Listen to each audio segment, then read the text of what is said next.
வணக்கம் பத்திரிகையாளர் கோடங்கி. குஷியான ரஜினிகாந்த், மகிழ்ச்சியில இருக்கிற ரஜினி ரசிகர்கள் என்ன மகிழ்ச்சி, குஷி என்ன குஷியா இருக்காரு, என்ன இப்ப பரபரப்பு ரஜினி தொடர்பான விஷயம் அப்படின்னு தானே பாக்குறீங்க. ஏற்கனவே நம்ம நேற்று ஒரு வீடியோ போட்டிருந்தோம். அது என்னன்னா, ஜெயிலர் 2 அறிவிப்பு விரைவில் வருது, வேட்டையினுடைய அடுத்த சிங்கிள் வருது, பாடல் வெளியீட்டு விழா பண்ண போறாங்க அப்படின்லாம் சொல்லியிருந்தோம் இல்லையா.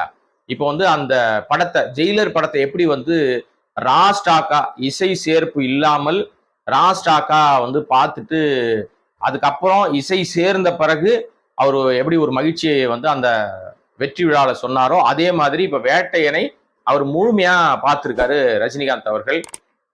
இசை பெருசா இல்லாம அந்த விஷயத்தையே படத்தை ஃபர்ஸ்ட் காப்பி சொல்லப்படுகிற அது அந்த ராஸ்டாக்கா இருக்கிற ஒரு விஷயத்தை பார்த்துட்டு அந்த இயக்குனரை அப்படியே கட்டி தழுவி பாராட்டி இருக்காரு. ஏன்னா அந்த அளவுக்கு அந்த படம் தொடங்கி முடிகிற அந்த ஸ்டேஜ் வரைக்கும் பயங்கர ஒரு வைபாக அந்த விஷயம் இருக்கிறது.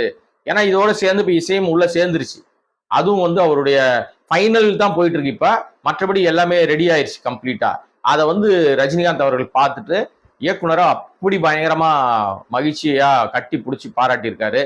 என்ன காரணம்னா, அதுல சொல்லப்பட்ட விஷயம் அவ்வளவு தூரம் நிச்சயமா மக்கள்கிட்ட பெரிய எதிர்பார்ப்பை பூர்த்தி பண்ணும், நிச்சயமா பெருசா பேசப்படும் அப்படின்றது தான் அந்த படத்தின் மூலமாக அவர் தெரிஞ்சுக்கிட்ட விஷயம். ஏன்னா அவர் கிட்டத்தட்ட ஒரு 50 வருஷமா இருக்காரு ஃபீல்டுக்குள்ள. ஒரு படத்தை பார்க்கும்போது ஜட்ஜ் பண்ண முடியும். இந்த படம் ஈஸியா மக்கள்கிட்ட கனெக்ட் ஆகுமா, மக்கள்கிட்ட போய் சேருமா சேராதா, நிச்சயமா இந்த மக்கள் பேக் ஃபயர் ஆயிடுவாங்களா, இல்ல அவங்க திருப்பி நம்மளை வச்சு செஞ்சிருவாங்களா, அது எல்லாத்தையும் உணர்ந்தவர் தான் ரஜினிகாந்த். ஏன் சொல்றேன் அப்படின்னா, ராகவேந்திரா ரொம்ப விரும்பி எடுத்த படம். அந்த படம் அவருக்கு அந்த படம் பயங்கரமா பிடிச்சது. ஆனா மக்கள்கிட்ட அந்த படம் எடுபடவே இல்லை. இத்தனைக்கும் அது அவருடைய 100வது படம். வழக்கமா பிரபல நடிகர்களுடைய 100வது படங்கள்லாம் பெருசா அவர்களுக்கு கை கொடுக்குறதே இல்லை, பயங்கரமா கவுத்து விட்டுரும். சிலருக்கு மட்டும்தான் அது வாய்ப்பு. 50வது படம், 100வது படம், 25வது படம்லாம் சிலருக்கு மட்டும்தான் வாய்ப்பாக அமையும். பெரும்பாலானவர்களுக்கு அது வாய்ப்பு இருக்கிறது இல்லை.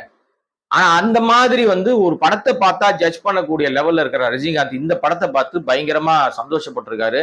அந்த இயக்குனரை பாராட்டி இருக்காருன்னா அந்த படம் நிச்சயமா ஒரு சமூகத்துக்கு தேவையான ஒரு விஷயத்தை அழகா கமர்ஷியலா அவர் சொல்லியிருக்காரு. கமர்ஷியல்ன்றது என்னன்னா, ஃபேண்டசி பிலிம் எல்லாம் கமர்ஷியல் தான்.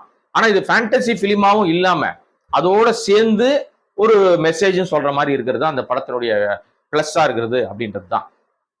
அது மட்டும் பிரச்சனை இல்லைங்க. அடுத்தது பாத்தீங்கன்னா, இந்த படத்தினுடைய வியாபாரம் இதுவரைக்கும் இல்லாத அளவுக்கு அடுத்த கட்டத்தை நோக்கி போயிருக்கு. நம்ம பெரும்பாலும் வியாபார விஷயங்கள்லாம் பெருசா சொல்றதும் இல்ல, பேசுறதும் இல்ல. இப்ப ஏன் இந்த படத்தை பத்தி பேச வரோம்னா, இது சில ரெக்கார்டுகளை பிரேக் பண்ணுது, ரெக்கார்டுகளை மேக் பண்ணுது அப்படின்றதான் முக்கியமான விஷயம். ரெக்கார்டு பிரேக்கிங்ன்றது வேற, ரெக்கார்டு மேக்கிங்ன்றது வேற. நான் சில நேரங்களில் சில சேனல்கள் இந்த விஷயத்த சொல்லியிருக்கேன். இப்ப நம்ம சேனல்ல என்னத்துக்காக இந்த விஷயத்த சொல்றோம் அப்படின்னா, முதல் முறையாக நீங்க கேரளாவில் வேட்டையன் ஒரு பெரிய விலைக்கு இந்த படம் வியாபாரம் ஆயிருக்கு. பெரிய விலைக்கு வியாபாரம் ஆயிருக்குன்னா அது என்ன பெரிய விலை அப்படின்னா, இதுக்கு முந்தைய படமா அவருடைய ஜெயிலர் படம் அங்க விலை போனதே சிங்கிள் டிஜிட் கோடிகள் தான். என்ன புரியுதா உங்களுக்கு? சிங்கிள் டிஜிட் கோடிகள் தான். 6-7 கோடி ரூபாய்க்கு தான் அந்த படம் மலையாளத்துல ஜெயிலரை வாங்கி ரிலீஸ் பண்ணியிருக்காங்க. அந்த கோகுலம் பிக்சர்ஸ் இப்ப அந்த கோட் வாங்கி ரிலீஸ் பண்ணாங்கல்ல, இதே நிறுவனம் தான் இந்த படத்தை, ஜெயிலர் படத்தை, ரஜினிகாந்த் படத்தை அப்ப பண்ணியிருந்தாங்க. அவங்க சரி இது எப்படி போகும் தெரியலையேன்னு நினைச்சாங்க. ஆனால் அவர்கள் எதிர்பார்த்ததை விட பல மடங்கு அது லாபத்தை அவங்களுக்கு கொடுத்தது. அந்த அடிப்படையில அங்கு உள்ள ஃபேன் ஃபாலோயர்ஸ் ரொம்ப பெருசா இருக்காங்க. நிச்சயமா இந்த படத்துக்கும் அங்க பெரிய ஓப்பனிங் இருக்கும். இந்த படத்துல பாத்தீங்கன்னா உங்களுக்கு அந்த மலையாளத்தை சேர்ந்தவர்கள்லாம் உள்ள இருக்காங்க. அப்ப அவங்க எல்லாம் உள்ள இருக்கிறதுனால இன்னும் இந்த படத்துக்கு ஒரு பெரிய பூஸ்ட் இருக்கும். பகத் பாசில் எப்பவுமே அவருக்கு ஒரு பெரிய ஃபேன் ஃபாலோயர்ஸ் இருக்காங்க. இதுல ரொம்பவே ஒரு பெரிய வைபா எல்லாம் இருக்கிறதுனால இதற்கு ஒரு பெரிய விலையை கொடுத்து நம்ம வாங்கிடுவோம்னு சொல்லி அதே நிறுவனம் இந்த படத்திற்கு டபுள் டிஜிட்ல வேலை கொடுத்து வாங்கியிருக்காங்க. டபுள் டிஜிட் காசு கொடுத்து முதல் முறையாக ரஜினிகாந்தினுடைய படம் கேரளாவில் வாங்கி இருக்கிறது ஒரு பெரிய ரெக்கார்ட் மேக் பண்ணியிருக்குன்னு தான் சொல்லணும். இது வரைக்கும் ஒரு படம் அவ்வளவு விலைக்கு போனதில்லை.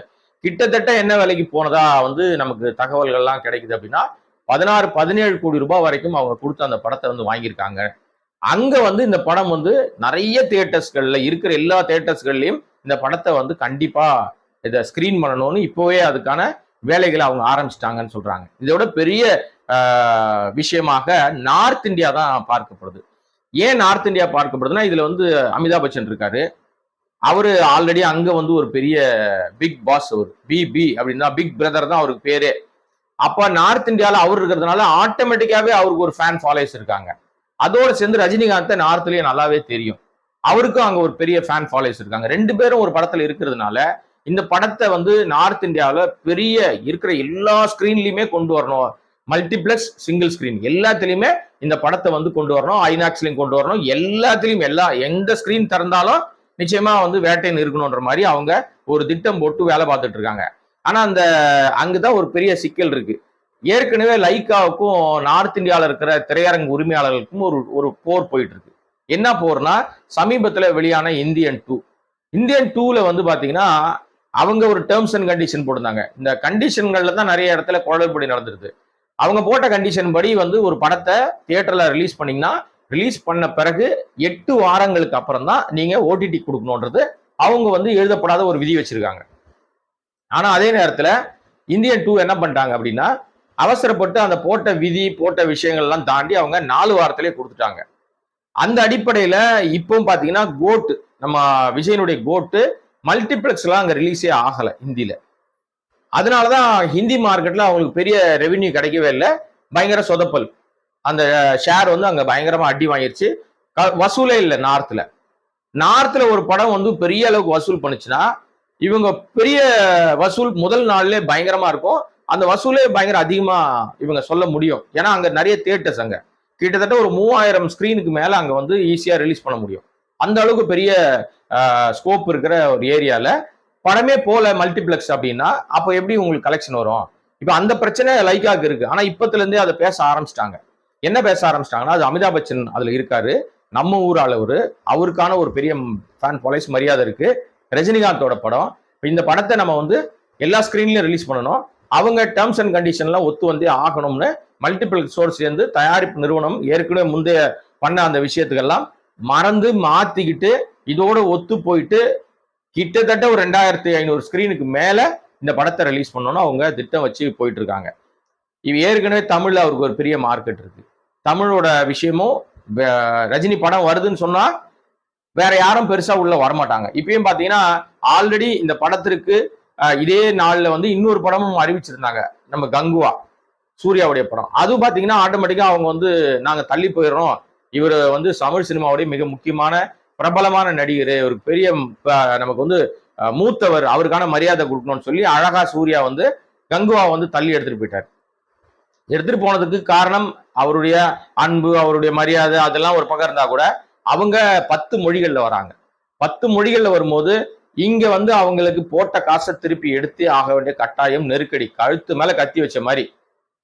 அப்ப வந்து அவங்க தனியா வந்தாதான் இதெல்லாம் சாதிக்க முடியும். யாராவது இது மாதிரி பெரிய பிரபலங்களோட சேர்ந்து வந்துட்டாங்கன்னா, சின்ன சின்ன படங்கள் வந்தா பெருசா பாதிப்பு இருக்காது. இப்ப இங்க இருக்கிற 1100 ஸ்கிரீனுக்கு மேல இருக்குன்னா குறைஞ்சது நாங்க ஒரு 800 ஸ்கிரீன் 900 ஸ்கிரீனாவது நம்ம படம் ரிலீஸ் ஆகணும். ஆனாதான் இவங்க நினைக்கிற காசை முதல்ல இங்க இருந்து எடுக்க முடியும்ன்ற கண்டிஷன் இருக்கிறதுனால அவங்க அழகா என்ன பண்ணிட்டாங்க, வேட்டையனுக்கு வழி விடுறோம்னு சொல்லி கங்குவா விலகி போயிடுச்சு. இப்ப வேட்டையன் மட்டும் சோலோவா வேட்டையாடுறதுக்கு கரெக்டா வராரு. அப்ப தமிழ்லயும் அவருக்கான அந்த பிரச்சனை வந்து இல்ல, தீர்ந்துருச்சு. ஸோ ஆல்ரெடி தெலுங்குல வந்து இந்த இதே மாதிரியான ரசிகருடைய பலம் அங்கேயும் இருக்கு. அவருக்கு கன்னடத்திலேயே ரஜினிக்கு வந்து ஒரு நல்ல பேஸ் இருக்கு. ஏன்னா அவரு பேசிக்கலி கன்னடத்துக்காரர்னு சொல்லிட்டு இருந்தா கூட அங்க அவருக்கு ஒரு பெரிய மார்க்கெட் இருக்கு, அந்த ரசிகர்கள் இருக்காங்க. கேரளால இதுவரை இல்லாத அளவுக்கு வியாபாரம் ஆயிருக்கு. ஸோ ஒட்டுமொத்தமா வேட்டையனுடைய பிசினஸ்லயும் சரி, வேட்டையனுடைய எதிர்பார்ப்புலையும் சரி, அடுத்த கட்டத்தை நோக்கி நகர்வதற்கு அவருடைய அந்த பொன்விழாவை நோக்கி, நம்ம கடந்த வீடியோல சொன்ன மாதிரி தான், பொன்விழாவை நோக்கி நகர்வதற்கான பிரகாசமான விஷயத்தெல்லாம் இப்பவே ஆரம்பிச்சிட்டாங்க. அந்த கொண்டாட்டம் வந்து இந்த பாட்டுலயே, இந்த மனசிலாயோ அந்த பாட்டு மூலமாகவே அந்த கொண்டாட்டத்தை ஸ்டார்ட் பண்ணிட்டாங்க. இப்ப சொல்லுவாங்கல்ல, ஒரு விஷயம் ஆரம்பிக்கிறோம், ஒரு வீடு கட்ட போறோம், இல்லைன்னா ஒரு கல்யாணம் பண்ண போறோம், இல்ல ஒரு பெரிய மாநாடு பண்ண போறோம், ஏதோ ஒரு விஷயம் பண்ண போறோம்னா உடனே பந்தக்கால் நடுவாங்கல்ல, அந்த மாதிரி பந்தக்கால் நடுற மாதிரி மனசிலாயோ நட்டு விட்டாங்க. இப்போ அதுதான் வந்து உங்களுக்கு வந்து பாத்தீங்கன்னா, இப்ப அதுக்கப்புறம் அவங்க கொண்டாட்டத்துக்கான நாளை வந்து குறிச்சு வச்சுட்டு ஆளாளுக்கு வந்து வைப் பண்ணிக்கிட்டு இருக்காங்க. பயங்கரமா ஓடிக்கிட்டு இருக்குங்க. இப்போ ரஜினி பயங்கர குஷியா இருக்கிறதுக்கு இது ஒரு காரணம். படமும் பார்த்துட்டாரு. அந்த படம் அவருக்கு ரொம்பவே பிடிச்சி போனதுனாலதான் இப்போ வந்து ரொம்ப ரொம்ப உற்சாக மிகுதியில இருக்காரு. அவருக்கு கொஞ்சம் இடையில திடீர்னு அந்த கூலி ஷூட்டிங்ல ஏற்பட்ட உடல்நல குறைவு கூட எல்லாமே சரியா போச்சு. இப்போ அது பிஸியா அதுல அவர் கான்சென்ட்ரேட் பண்ணிட்டு இருக்காருன்னு வச்சுங்களேன். எப்படி இருந்தாலும் அந்த ஆடியோ லான்ச்ல குட்டி கதைன்றது பெருசா இருக்கும். உங்கள மாதிரி நானும் எதிர்பார்த்துக்கிட்டு இருக்கிறேன். என்ன வருதுன்னு பார்ப்போம். மீண்டும் ஒரு நல்ல விஷயத்தோட சந்திக்கிறேன். நன்றி. வணக்கம்.